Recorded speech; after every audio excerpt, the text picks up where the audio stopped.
Akarshan Films present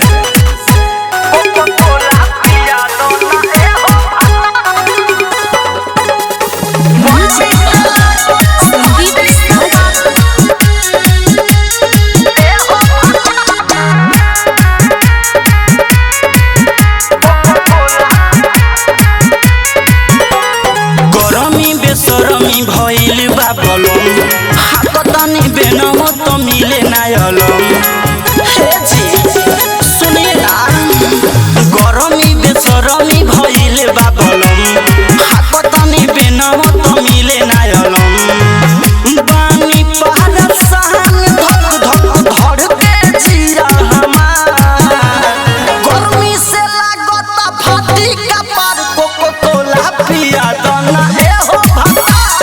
गर्मी से लागता फाटी कपार कोको कोला पिया दना ए हो भता।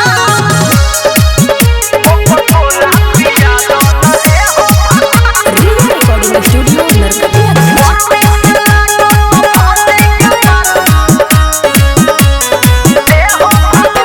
पसीना से भीजे साया साड़ी पिया, बुझी न हमारे लाचारी पिया। हे जी सुनिए ना, रउआ ना बुझन के बुझी दुखवा, रउआ तो होई हमारी पिया।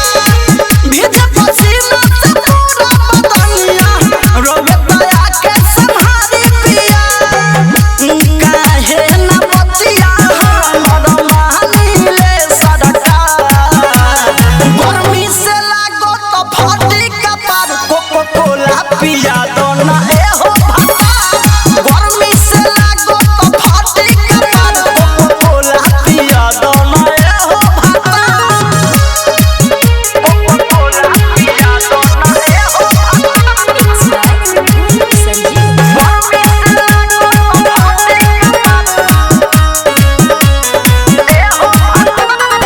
नहीं तो देही के कदम साज एहो बोलम राम बलीरा।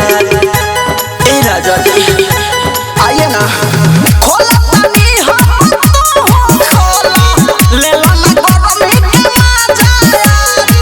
एसी कूलर से काम नहीं चले, देखो ले आइल बड़े अनुराग। शिवम बवाली हाली कोहरी ना बिछाया, गर्मी से लागो तो फाटी कपार कोको कोला पिया दना ए हो भता। गर्मी से लागो तो फाटी कपार कोको कोला पिया दना ए हो भता। रिया रिकॉर्डिंग स्टूडियो नरकटियागंज।